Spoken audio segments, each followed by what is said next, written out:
Do-do-do. Do-do-do. Do-do.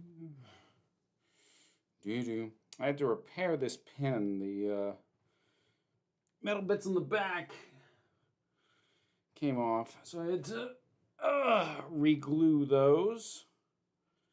But seems all good now. Ha ha! There we are. Oh. So, yeah, that works. Hope folks are doing all right. Hope you're having a lovely day. And hope you're staying hydrated.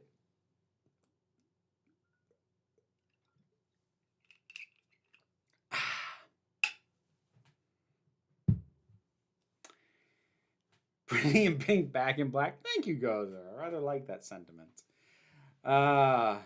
You probably can't really tell. I actually just had a haircut today, but it's not very drastic compared to how I used to get my hair done. But like I got this cleaned up and sort of doing a thing back there, so it's not as much of a scraggly mess as it has been for a little bit now. And let me fix this. That's off center. There we go. That should be better. Checking. Yeah, I like that better. How's tricks? I don't turn tricks. I don't know of what you speak. I don't know why that's where my brain went, but what are you gonna do? How am I? I'm good. My brain is doing a lot of racing because I'll be leaving on a jet plane for Rose City Comic Con in a couple of days, and so I'm trying to already be done packing as of tonight, but unfortunately a practical upshot of that is my brain has kicked into that sort of scramble mode as if I was packing to leave in like an hour. And so I'm trying to be like, no, simmer. But I'm doing pretty good. Do energy drinks count as hydration? Probably not, but it's the Southern Hemisphere. That's my excuse. Yeah, I was going to say, I wouldn't count that. Speaking personally.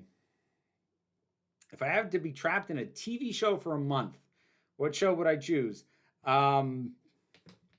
Shira on the Princesses of Power post season 5. It would be lovely. Not meaning to objectify, but whenever you comment on your look being a mess, I'm like, really? Vanity. It's a thing. Like, I'm not trying to do a self-deprecating thing like fishing for compliments. Like, legitimately, trying to grow this out, it was... See, my hair starts getting wavy at a certain length, so it was hitting that length where it was just like kind of sticking out, and trying to get it to not look like a mess was just a pain. Now, granted, I generally did get it to not look like a mess when I would actually sit down and shoot stuff, so you haven't really seen how bad it could get. So keep that in mind, too. Ran across you in my recommended. You are very cool. Thank you, Poison Heart. Much appreciated. I did it as a pinned comment this time, so it's up there, but a reminder... while I do try and keep up with the chat, the only thing that guarantees I will see your question and or comment is to do it as a super chat, which will also get you a heart of appreciation from me.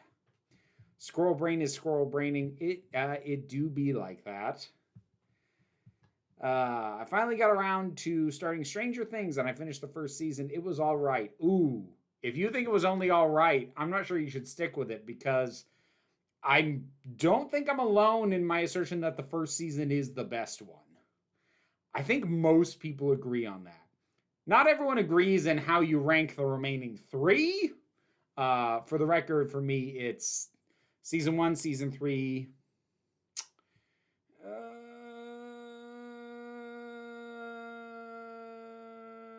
Season 2, season 4. I had to think about that really hard because... I don't really like season 2 or season 4. Is it bad that I'm relieved when conservative minority pundit slash politician gets shut down due to Republican bigotry? And then I'm frustrated when one hasn't been canceled yet?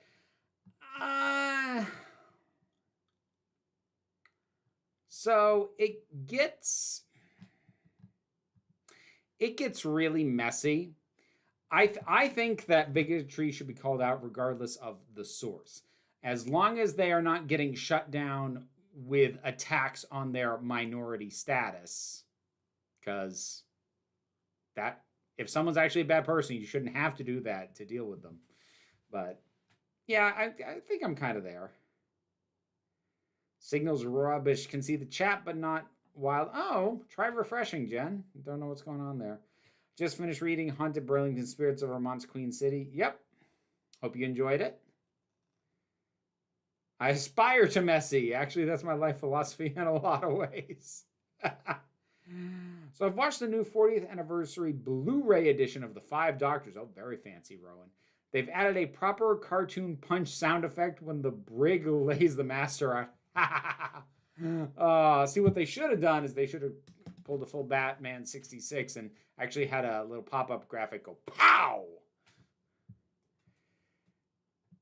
So Lauren Boebert has performed the worst Alanis Morissette tribute act ever.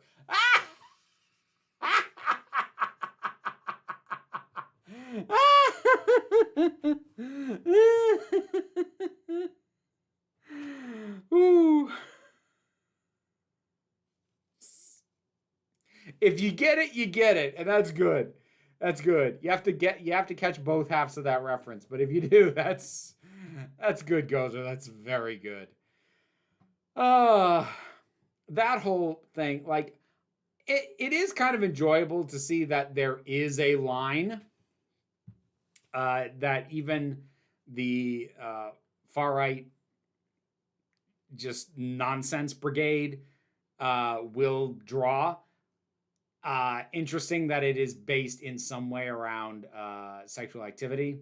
Not super surprising that that's where the line is. That's not to excuse anything she did. It was in a public setting. She was being rude. She deserved to be ejected, and screw that woman. Except not literally. I mean, I guess her boyfriend does, but you know. Nope. I'm not gonna say that. Sorry, my brain went somewhere. I'm not gonna say it though. So we're gonna move on. I still haven't seen the Kate Bush season yet. So that's season 4 of Stranger Things. Here's the thing about Stranger 4 of season things.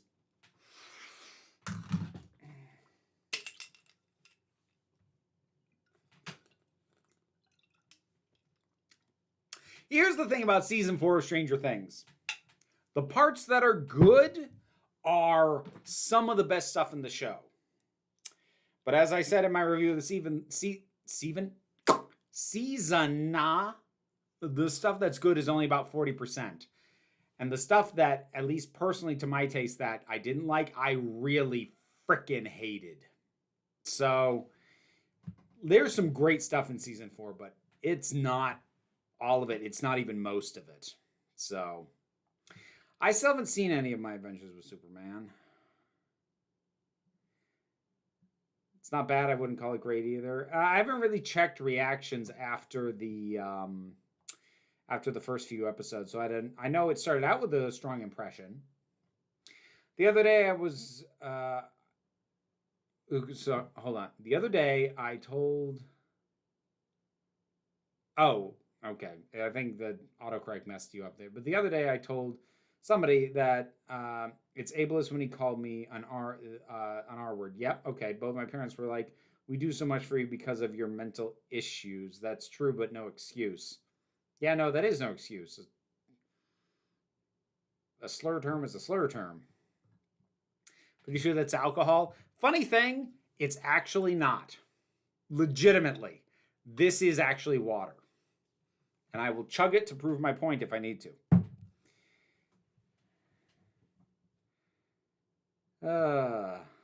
Let's see. Finally working. Oh, good. I'm glad you're seeing it now, Jen. Looks like Bill Maher, Drew Barrymore will not be starting their shows again anytime soon. No, that is true. I'm going to try and have something out soon about the fact that everybody reversed course, but also that it's not quite the same in all cases. It'll be a thing. Finally finished my master's film project. The weird thing was, despite it wasn't intended to become, it became weirdly relevant to the strike, as it's about robots replacing actors in film. Speaking from experience, it can be an odd thing to be working on a piece of fiction and have it become weirdly relevant as the real world kind of forms around a similar notion.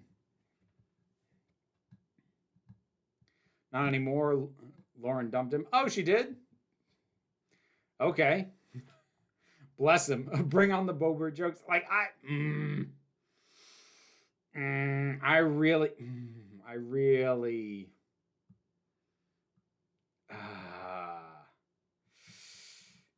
and an epic not getting the point. Her takeaway seems to be not going to date Democrats anymore.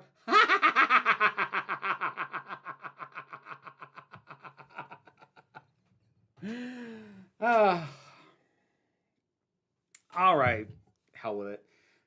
To directly forgive the curse I am about to say, and to directly quote the late great George Carlin, God bless him, I wouldn't fuck her with a stolen dick.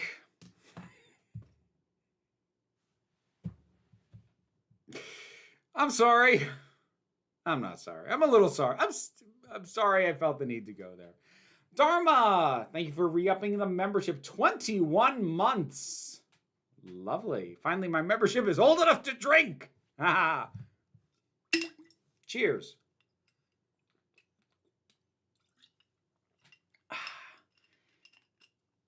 Captain Lunar, thank you very much for the super chat. With Star Trek and Star Wars being such juggernauts these days, I'm the juggernaut, bitch.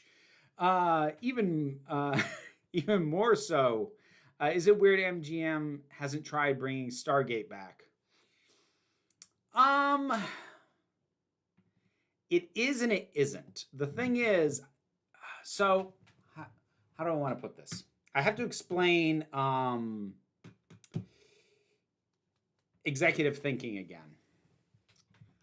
Generally, and you can see the way some of them literally talk about how they are underutilizing their properties, how they could be milking more money and more projects out of this. And that was very clearly the case with Star Wars and Star Trek, because they had very big, very ravenous fan bases who, stayed active during dry season. So clearly they were willing to spend money. Stargate, the thing is, it had its spin-offs. It had its run. And I think in a lot of ways it was believed to have burnt itself out. So I think a lot of executives would look at something like Stargate and not come to the conclusion that it was being under-monetized and underutilized, but rather that it was a project that ran its natural cycle. Now, they're probably sitting on it waiting for the nostalgia kick to come around. So I wouldn't be shocked if we got one, but I'm also not super shocked they haven't done it, if what I said makes any sense. I would love to meet a ghost. I don't think you would. I don't think you would, Ms. Wicked Wolf. Be very careful what you wish for, and don't mess around with that. Still can't believe I'm 21 now. Congrats, Bookworm. Deity's willing. We all get there eventually. Chuck. Hey, Vera, hope you're well. Just started watching JoJo's Bizarre Adventure. It's very fun, very insane, very gay. Something for you to check out if you haven't already. I'm aware of it. I've seen some clips of it. It looks potentially interesting, but it's one of the many things on the pile of I should get to that sometime. Have I seen Hell of a Boss, the YouTube series? Not yet. I do intend to actually start watching that soon, though. So I will get back to you on that in, I don't know, a few months. You're allowed to curse on your streams? I know, but I try not to. Apparently, I don't know if this is true, the person Bobert brought to the theater was someone she'd recently met, and rumor was he was a drag queen and she had no idea. That one I haven't heard yet. Supreme Omega, thank you very much for the super chat. On revived sidekicks, ooh, it's interesting that Marvel has managed a lot of creative mileage out of Bucky as Winter Soldier in both comics and MCU. I wonder why. Well, I think honestly part of it is Marvel doesn't really do sidekicks. Sidekicks were very common in DC. You know, you had your Robins, your Kid Flashes, your Speedy to Green Arrow, et cetera, et cetera, et cetera. You know, Batman has a whole cavalcade, most of whom could be considered sidekicks. Marvel didn't really do it, and it's very telling that the main character who had a sidekick, Captain America, that predated the Marvel branding, which came about in the 60s.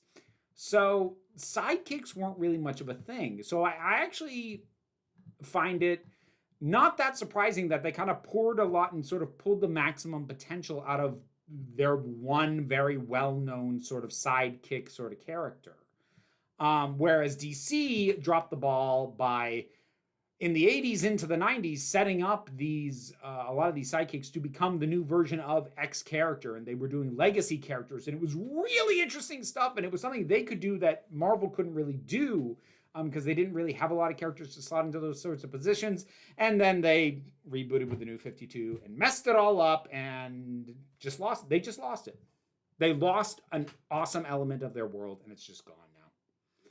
So I somehow turn an MCU and Marvel question into a chance to dig at DC. There we go. Geek Filter, thank you so much for the super chat. I greatly appreciate it. Thank you for all your videos on the strike. They've been a great conversation starter. You are very welcome.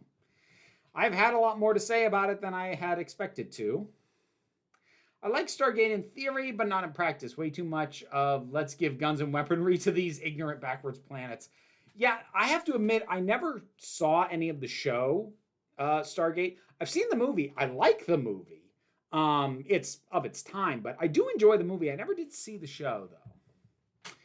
My mother said, you make sure your food doesn't give you sensory issues and helps you get to bed when you get too intoxicated, as if that makes it okay. I mean, that's taking care of someone who lives with you. That's taking care of your kid. It's always frustrating to me when people put forward what are kind of bare essential needs for you. Like, I understand that your needs might be a little bit different from other people's, but for you, these are kind of the bare essentials that you need in order to function.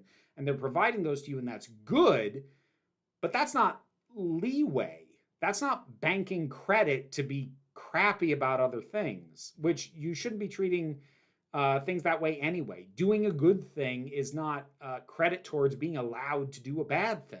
That's not how it should work. I have a big problem with transactional morality. I went into that a lot a year or two ago when I did my video on death by redemption as a trope. And one of the big problems I have with it is so often the character has done very little to actively work to redeem themselves. And then they do this big sacrifice of their life, and like, oh, because they paid the ultimate price, that makes it all okay. And it's this very transactional view of morality. Like, it's a balance sheet that if you do enough good things, or a big enough good thing, that it cancels out the bad things you did. And that's not how morality should work. At least I don't think. I find transactional morality very, very unsettling as a concept. And I don't know if there's a more commonly used term for it, but I see it a lot, even though most people don't talk about it in the terms that I do.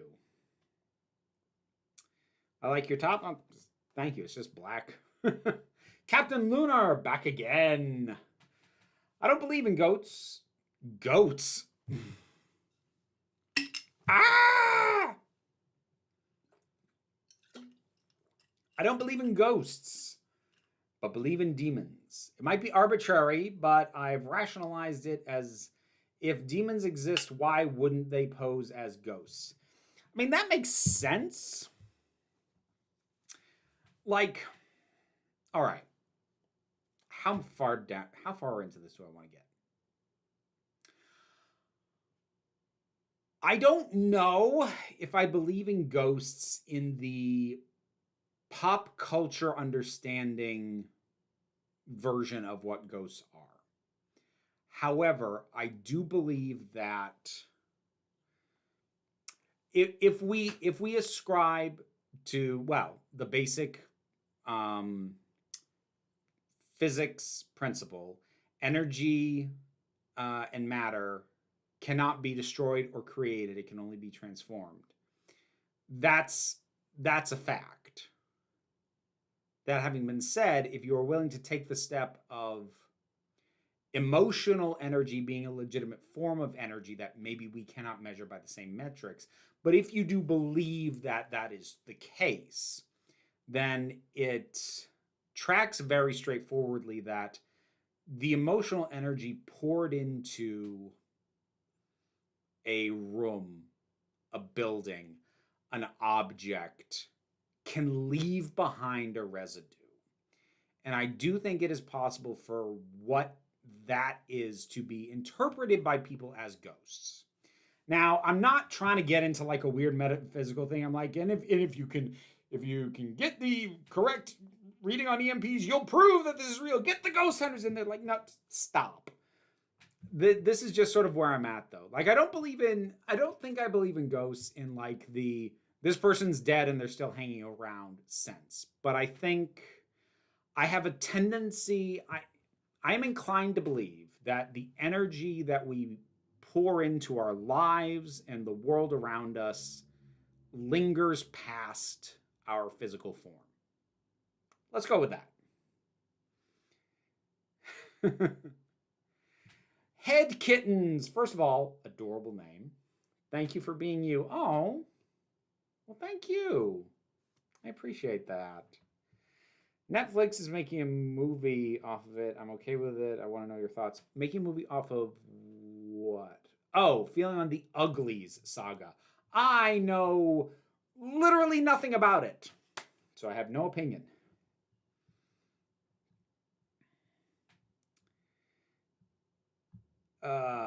Here for the first time because sadly too late for me usually. It's 1:22 a.m. in Germany right now. Oh, you're in the same time zone as Gozer. Well, welcome aboard. Look out, the goat busters on your trail. Yeah.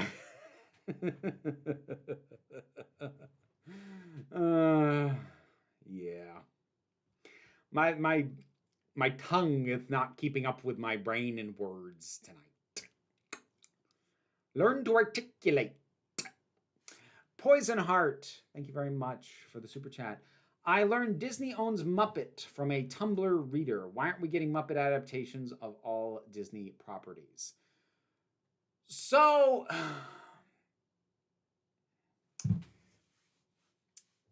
I think the thing is Disney, because Disney's owned the Muppets for a while. They've never really fully figured out what to do with them.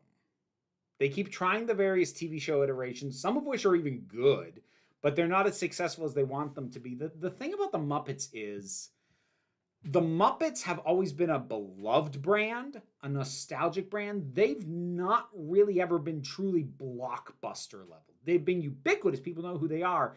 But the people who really love the Muppets are not as broad and deep a demographic as what Disney likes to get out of its projects. So I think the issue is largely that Disney just hasn't figured out what to do with the Muppets. That having been said, I would be far more open to a Muppet remake of their classic animated films than a live action one. I would still call it unnecessary, but I wouldn't find it intellectually offensive the way I find live action remakes intellectually offensive. So there's that. Emotion isn't energy, it's chemicals in the brain. I don't want to belittle your beliefs, but I think that's just a fact. Again, we can have different views on that. And, I said, if you believe that there is an energy behind emotions, that's a big if. That's a big if. And if you don't, then everything I said after that, you're not going to go with. And that's fine. You don't have to go with me to where I am. Have I seen Last Night in Soho? Nope. Still haven't seen that. I would like to. I like Edgar Wright, but I still haven't seen it. What's my favorite scene from Family Guy? I honestly don't know because, there are bits of Family Guy that'll still pop up in my head. A lot of the cutaway gags still will. I think probably the Christmas singing cutaway gag. All your Christmas favorites, like everybody go and look at the snow in the yard. La la la la la la la la. Look at the bells, look at the bells. Holy crap, here comes Jesus, and he doesn't look too happy. How bad slash awkward do you think the upcoming movie about GameStop meme stocks is going to be? I don't know. At its best, it'll be in the neighborhood of The Big Short, which is Adam McKay's best movie, certainly, and it's a decent enough movie. At its worst, it'll just be they'll try and make the movie itself into a meme kind of thing, and that'll just be painful. Muppet Lion King. We had Haunted Mansion recently. We did, but it was a not very impressive tribute to the ride more than anything else. And I got enjoyment out of it because I fit in the very narrow overlap of the Venn diagram of people who really like the Muppets and also have a lot of very specific nostalgia for the Haunted Mansion ride and accompanying record that was put out by Disney back in the 60s. So I did enjoy it, but I don't recommend it. Pigs in Star Wars. I mean, Star Wars has pigs. It got the Grimorians. I don't think Piggy would settle for being a henchman, though. Muppets do Shakespeare.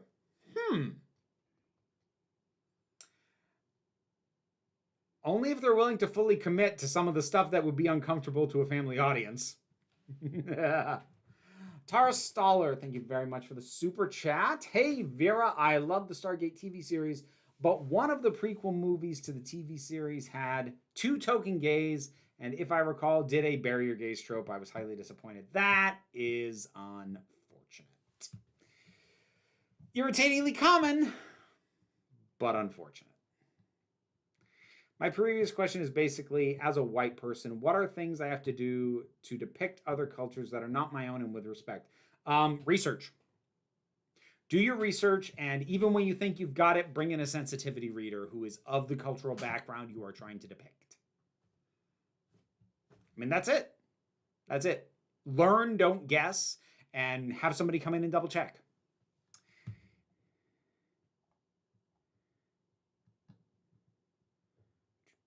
Let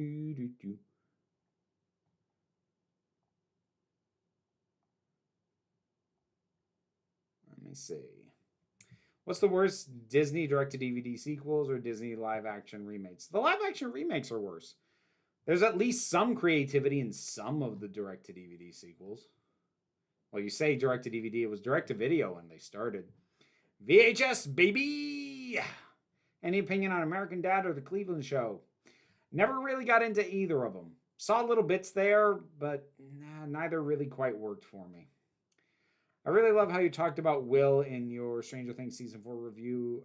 I used to feel selfish being mad that he wasn't Ace, but seeing someone who isn't talk about it made me feel better. Well, I'm glad you were able to relate, Bruce. Yeah, we do have a tendency to primarily talk about representation of groups to which we belong, I think just for comfort. We don't want to accidentally step in it. But, that doesn't make me or anyone else incapable of seeing an opportunity to do a certain kind of representation that's just missed and would have made more sense. Mine's the scene when Stewie beats the living crap out of Brian for not paying him his money. Where's my money? Where's my money? Massively suppressing old new atheist urge to be like, well, actually. I appreciate your suppression.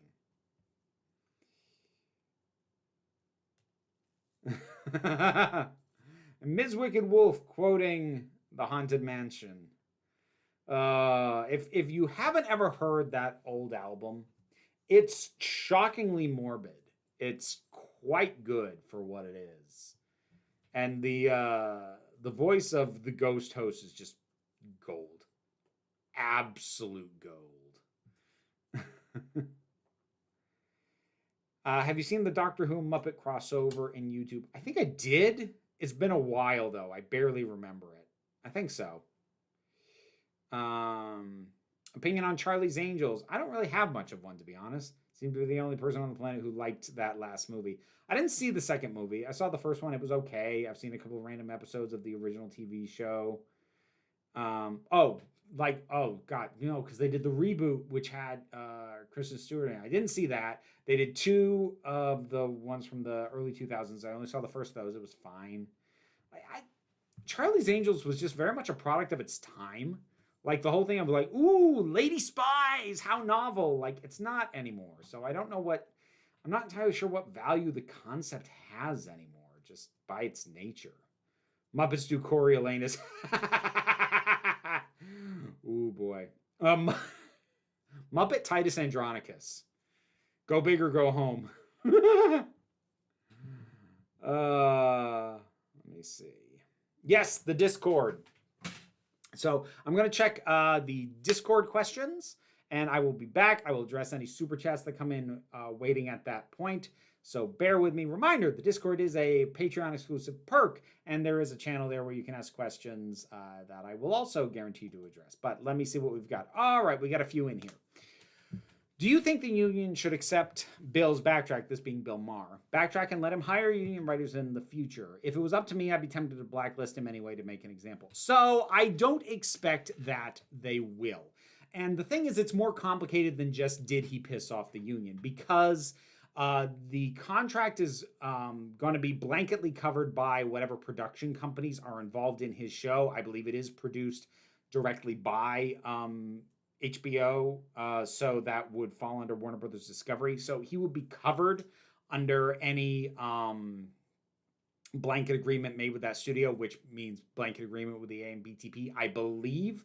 I don't think it's outside of the realm of possibilities of them blacklisting individual shows, but it would be a massive thing to do. And I'm not saying he doesn't kind of deserve it. I'm just saying it would probably be more trouble than it is worth to try and do, just given the nature of how the negotiations are supposed to go.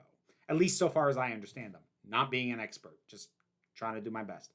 Do you think you should still support striking workers even if they're not actually that bad off? Like a few years ago, I think Ryanair's pilots went on strike, and I still said I supported that strike even though I think airline pilots already have middle-class salaries. Okay, well, I don't know what it's like in the UK. I know in the US, pilots are actually overworked and underpaid, but let's for the moment presume that the pilots were actually paid a solid middle-class salary, and I'll address the actual body of your question.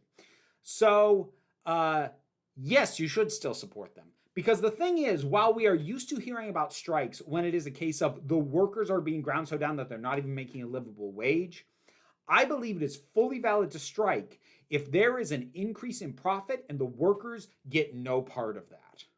I think even if you are making a livable wage or even a comfortable wage, if the money that the company that you work for that benefits from your labor is growing bigger and making more year over year over year, and the only people who get paid more is the people at the top, or if the amount they get paid more than you have had a raise is completely out of proportion, like their salaries went up 300% and you got a 5% raise, yes, strike, because you are owed a higher portion of that money. Even if you are making enough to pay your bills and everything, you deserve your fair part of the profits being generated off of your labor. You do not need to be destitute and unable to pay your bills to have the strike be fully valid.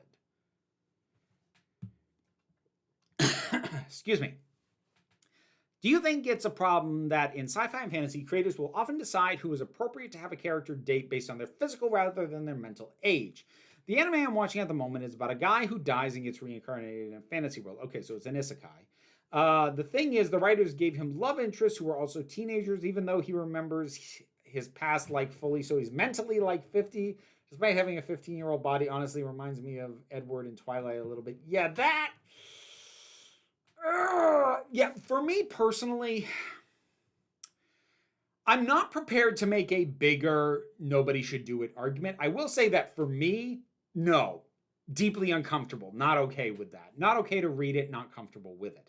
I'm not going to make a blanket statement that like it's absolutely not okay. I will note though that at the very least, for as much as is very messed up in the Twilight books, and there's a lot that is very messed up in the Twilight books, at the very least, Stephanie Meyer did put forward the idea that his sort of mental maturation actually locks in, that vampires don't mentally age beyond whatever age they were when they were turned. So not only is he physically 17, but his mental processes have never gotten more mature and evolved any further. It was part of the justification for why he was such a petty jerk sometimes, because ultimately he was still a 17-year-old boy with incredibly out-of-date views on the world, which you can decide whether you think that's BS or not, but at the very least, it's an attempt to address the issue. And again, not to excuse those books, because there's a lot messed up about those books. What else we got? What do you like the most about going to comic/TV conventions, i.e. panels, cosplaying, etc.? My favorite things generally tend to be cosplay, just walking the floor, the con floor, seeing what there is, seeing what's being sold, seeing what vendors are there, what artists, what creators, just bonding, having conversations, seeing cosplay. That's my favorite kind of stuff. I just like feeling surrounded by people I share a lot of interests in common with. That just feels nice. It just feels nice. What's my favorite convention I've been to? Gallifrey 1. Doctor Who convention. I'm going next year. It's excellent. And number 3, insert question here. Ooh. I feel like that one's a little personal, so I'm gonna have to pass on it. All related to The Prisoner. So, for anyone who isn't already aware, I am, along with Jesse Gender, we have paused the podcast that we were doing on Babylon 5, because that's a struck show, and we're currently covering The Prisoner, the 1960s UK show, because that is not struck work. And we're enjoying it very much, but these are all related to that. I love the surrealism of The Prisoner. Do you recommend any other works with a similar tone? Not off the top of my head, because I feel like most more modern stuff that I can think of that really leans into surrealism does it way harder. Like Legion comes to mind. That's a very surreal show, but like it's surreal down to its bone marrow. Whereas I would say the depth of surrealism in The Prisoner is more like, it's more than skin deep, but it's like at the muscle layer. So I can't think of too many other things that sort of have it balanced the same way, because like there is a plot to The Prisoner that you could absolutely tell without the surrealist elements, that then has the surrealist elements laid in. And I'm struggling to think of a comparable example. I'm sure they're out there. I'm just drawing a blank. I was thinking The Prisoner's mystery without much of a planned resolution is superficially similar to Abrams' mystery box concept, but far better. Any thoughts on that? Well, my first thought is it is actually not clear if it didn't have a planned resolution.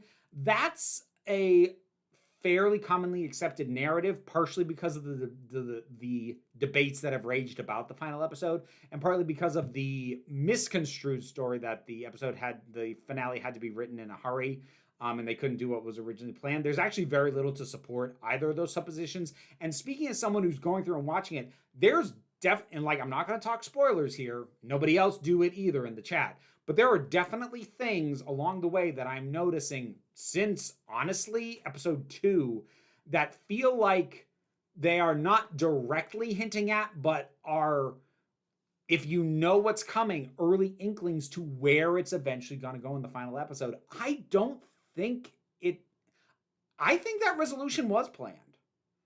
Unless somebody can find me a direct quote from Pat McGowan himself that says, yeah, we didn't know when we started, I think that was his planned ending. I honestly do. Do you think a remake could work? Well, they already tried that, and it sucked. And you are not the first one to ask. Somebody asked in my comment section a little bit ago. Literally everyone seems to have forgotten I believe it was 2009 remake of The Prisoner, which is good because it's bad. There is one phenomenal exchange that I will always remember. It's terrific. It is between number 6 and number 2. Number 2 is played by Ian McKellen, so bonus points. Number 6 is played by Jim Caviezel, so points deducted. But anyways, it's this exchange where number 2 says, "Why won't you even open yourself to the possibility that you are wrong?" And number 6 says, "If I open my mind, you might take it from me." And number 2 says, "We might, but we will always give it back." And I love that exchange. Absolutely love it. The rest of the show, it's just trash. Absolute trash. But the actual question that was asked, if so, what would be the best approach? Back when episodic sitcoms were all the rage, I imagine a Prisoner remake where The Village was an episodic sitcom with memory wipes. Honestly, the thing is, while it is dealing philosophically and thematically with a lot of very big ideas about fascism and identity and conformity and all these things, and certainly themes that could be revisited now, ultimately the show very much lives in a Cold War mentality. It is ultimately, at least as a background and overarching element, a spy story in the fog of the Cold War. And it really doesn't translate outside of that very well, I don't think. Maybe someone could come up with a way to do it, but honestly, I think the absence of the Cold War setting is gonna leave people scrambling for something else to do and do crap like the remake did. Or they'll just set it as a Cold War thing again, in which case it's the same damn thing. So yeah, I'd be inclined to say just leave it alone. Anyways, I'm now back on the actual chat. I've got some super chats to catch up on. Here we go. Supreme Omega. In contrast to the rest of the Trinity, DC never seemed to know what to do with 1D in both comics and adaptations, for mythos and cast are often in flux. Wonder Woman. So here's the thing. For a long time, though she was technically integrated into the main continuity, Wonder Woman was frequently treated like her own thing. She was very, very frequently off in her own areas dealing with, Greek gods and her own side cast. And, she'd come in for the Justice League stuff, but they kind of treated her a bit separately. And I think, honestly, that was when she was handled best. But DC has frequently not known what to do with her. They stripped her of her powers and made her like an espionage character, basically a Black Widow ripoff for a hot minute, like in the 70s. They had a handle on her again in the 80s, going into the 90s. Then there was the New 52 version of her, which is, forgive my swearing, dog shit. I know everybody kind of turned on Brian Azzarello after the animated adaptation of The Killing Joke. And not wrongly, but I was done with him after trying. I read 3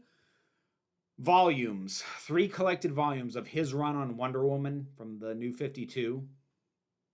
The third one made me so angry that the only reason I did not chuck it across the room into the wall was because they were borrowed. They were lent to me by somebody else, and I did not feel I had the right to destroy them.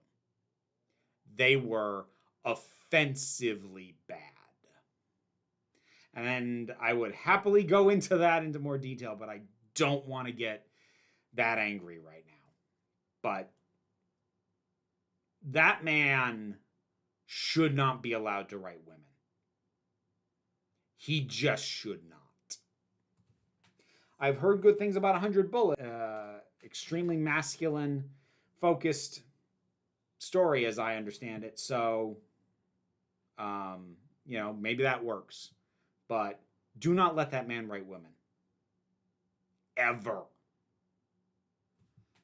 God, he pissed me. Sorry. I'm thinking about it now. It pissed me off so much. So much. What he did and what editorial let him do with Wonder Woman. Fuck, it was bad. Holy shit. Oh. You know what? I legitimately didn't realize how angry I still was. Like, I'm still legitimately angry about that. Yeah. Oh.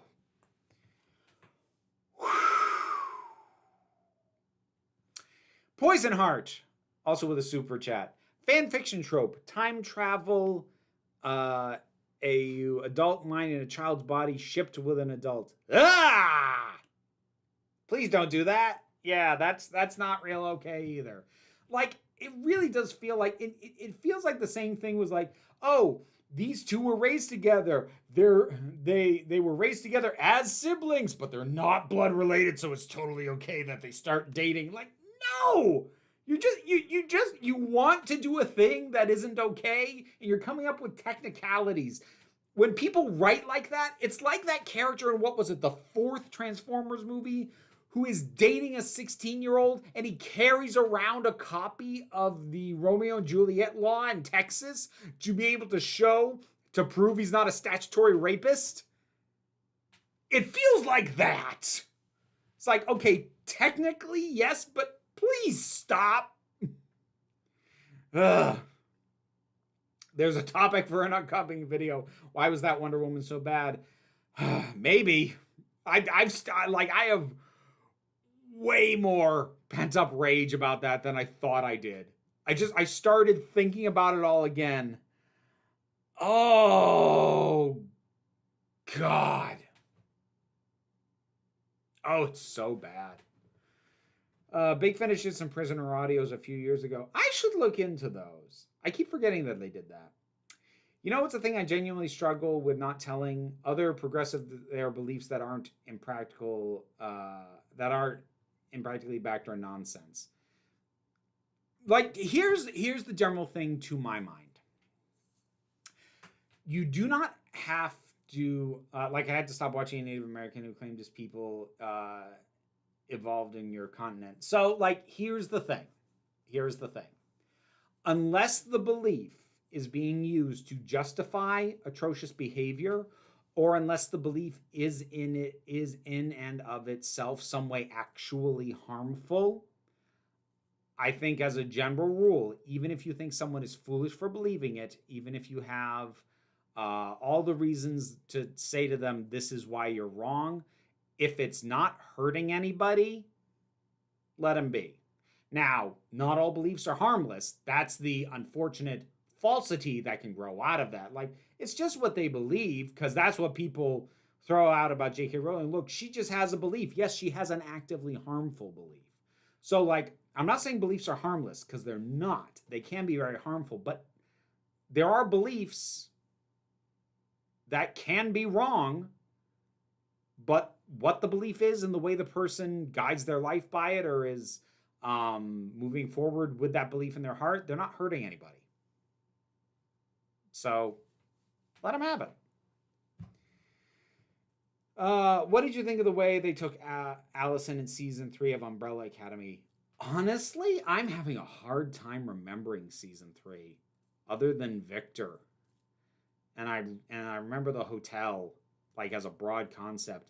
I don't remember a lot of what they did. Didn't they, like, go kind of villain with her?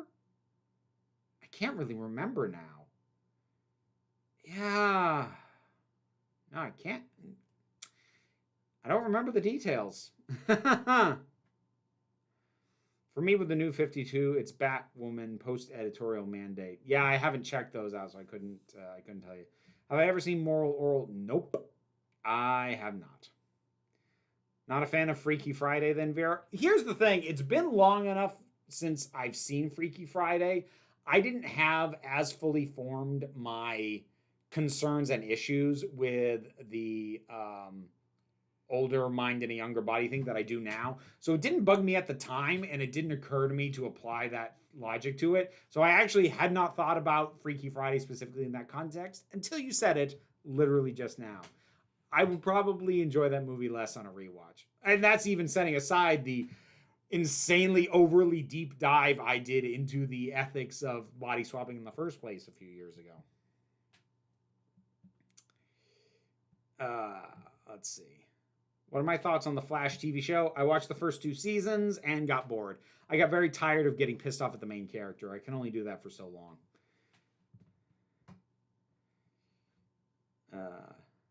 It could be worse. It could always be worse. Everything could always be worse. That's... I say this with all the affection in my heart. Dharma, the phrase "that could be worse" is meaningless. It could always be worse. Could be better too. Could always be better. Could always be worse.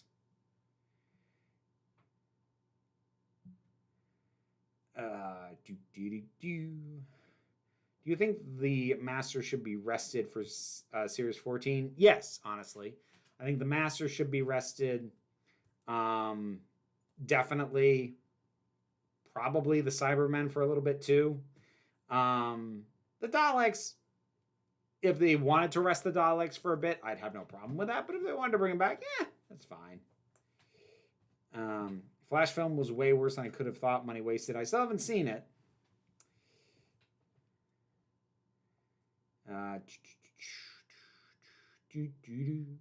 Allison went quite villainous in season 3 of Umbrella Academy because she was in an alternate reality where her daughter never existed and she only joined them to be with... Oh, right. Right. Oh, I'd forgotten about all that.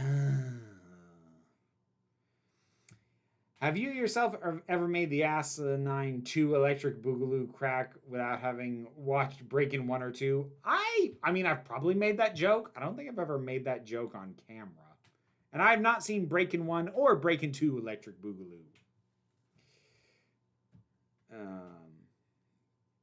Damn it, Barry. Exactly, Bruce. Exactly. Big damn it, Barry energy.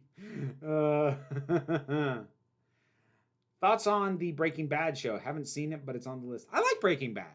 That is a good, solid show. Has a good run. Starts well, gets better, ends well. That's a good show. I still haven't seen Better Call Saul. That's another thing on the pile. I liked Supergirl TV show season 1. I watched the first 4. And that's one of those shows. It's not like I made a decision to stop watching. I just kind of fell off it and didn't make the effort to get back onto it. You can believe in unicorns, no harm. Forcing others to believe the same bad. Well, as a general rule, forcing anybody to share your belief is a bad thing, regardless of what the belief is. Like, if part of your belief involves the forceful indoctrination of other people into your belief, then you've kind of got a problem from first principles. Wasn't the Flash a CW show? It was. I saw Freaky Friday and reminded me of the Dr. Evil line from Goldmember. Sorry, Goldmember, I don't speak freaky deaky Dutch. Right.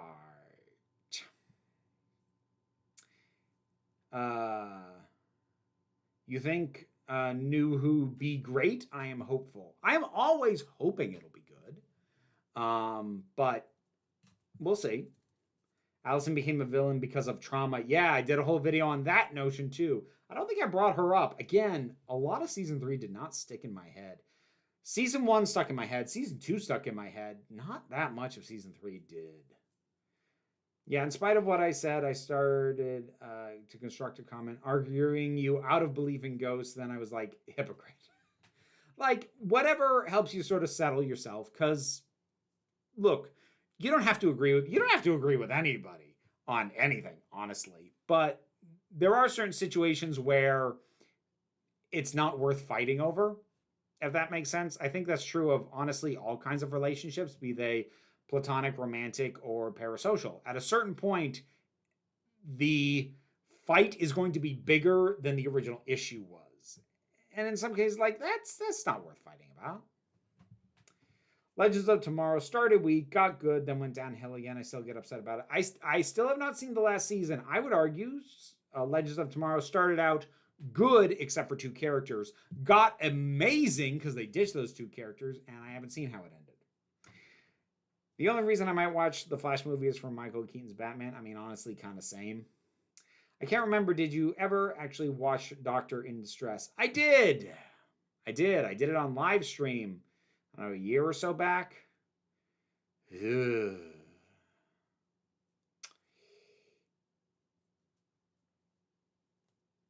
Let's see.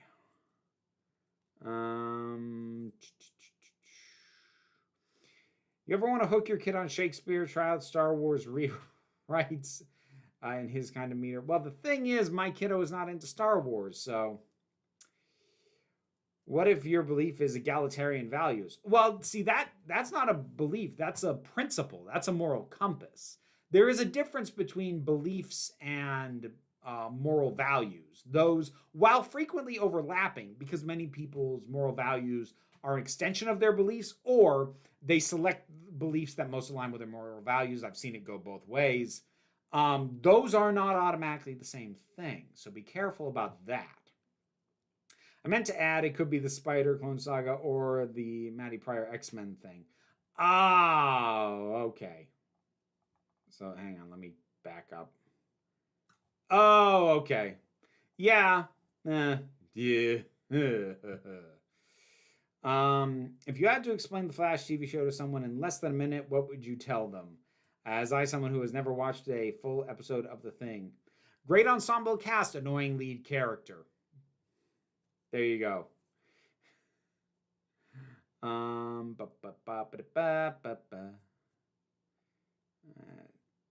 Let's see.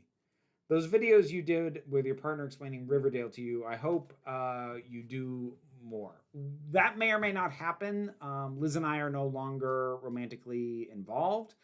That having been said, she has at least hinted at the idea that she would be willing to break my brain again with more Riverdale. So it might still happen. We'll see. Are there any Greek myth heroes you find compelling? Odysseus is decently compelling, partly because of how he breaks from the standard mold, because he's sneaky. And generally the Greek heroes are very firmly, that he's so strong, he's so fast. They focus on the physical. He's sneaky. And I like that. Drusilla's pretty uncomfortable portrait of trauma. Yeah. I think Drusilla has a little bit of wiggle room in that she has the apparent some degree of psychic ability, and you could argue that that is at least a contributing factor in what's going on with her. But yes, often it is leaned on the idea that she was basically traumatized into being crazy, which isn't great. Do you know the lyrics to Doctor in Distress? Off the top of my head, no. One of the Stargate movies has this thing called the Arc of Truth that makes everyone believe whatever you want. Oh, that's horrifying. That is legitimately nightmarish. I'm off to bed, but remember, you are beautiful, you are valued, you are loved. Aw, thank you, Lewis. The character uses it to make the character stop believing in the bad guys, but never acknowledge the evil potential. Oh, yeah, no, that's the kind of thing that... So basically, in my mind, if you're going to have that thing and you're going to have the good guys use it, you kind of need to pull a Dark Knight and like have it be used once under very specific circumstances and then destroy it immediately. Been trying to get caught up on the forgotten MCU. Ever watched Runaways or read it? I didn't watch it and I haven't read it. It's nice you two are still friends. Yes, it is. Thank you, Ms. Wicked Wolf. What made you want to grow your hair out? It looks good, and I didn't like how I looked with it. So, oh, you mean like just this? Just this side? Experiments? Like, I'm in my 40s now, and like, if I want to find out what I look like with a full head of long hair when I don't feel obligated to try and part it in a masculine way, which is what I did when I had long hair, when I still thought I was a dude, and like just experience having long hair in a feminine mindset. If I'm going to do that, I should do that now, not to imply that older people can't have long hair, but there's a reason why the sort of classic person past a certain age look is a shorter hair. It's easier to manage. So I'm taking advantage, like, I want to find out. And I have a niggling feeling in the back of my head that I'm gonna take years to grow it out and get it to a length and like it's the full head of hair, then I'm going to go, okay, let me shave that all off again. I would not be shocked if that's what ends up happening. Do I feel Kirby and Ditko deserve more credit? I mean, depends on who you're talking to.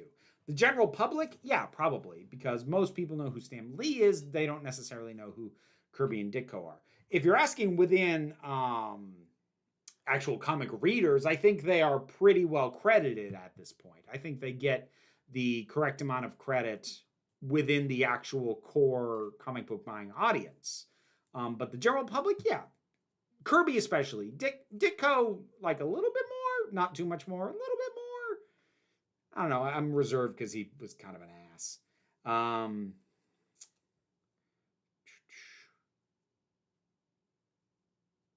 Let's see. I got to try and wrap it up. What's funny is that Juliet Landau now seems to speak with Drew's accent in real life. Interesting. Yep, I'll do the hyping in it in just a moment, Carolyn. Yeah, it's like that's unimaginable evil and you didn't acknowledge it at all. Yeah, it can be like that sometimes. Anyways, so yeah, we're going to wrap it up there. Thank you everybody for joining me. So I will have, hopefully tomorrow, if I can get the editing done in the morning, which I should be able to, I will have a video out on the resuming of the various talk shows, or the no longer resuming. So Barrymore, Marr, Jennifer Hudson, The Talk. I'm gonna deal with all that because they've all now backpedaled, restarting the shows without writers. And then there will be no Twitch stream at all this week. Neither Wednesday nor Friday. I have too much stuff going on, and like I said, I am going to be heading out to Portland. Saturday, there will be a video. I may be there for the live premiere. I may not. But that will be on a Marvel-themed mobile game that I've been playing for 8 freaking years. So we went light and fluffy with this one. So that'll be Saturday's video. New episode of We Are All Pawns, the Prisoner podcast. That will be out on Monday. And that should be everything coming up. So thank you all for joining me very much. Thank you for the super chats. Thank you for the conversation. Thank you for the love. And please, please. Well, first of all, if you're at Rose City Comic Con, come say hi. But please remember that you are beautiful. You are valid. You are loved. You are the council, and I am just running the meetings. And until next time, this council is adjourned. McCavity!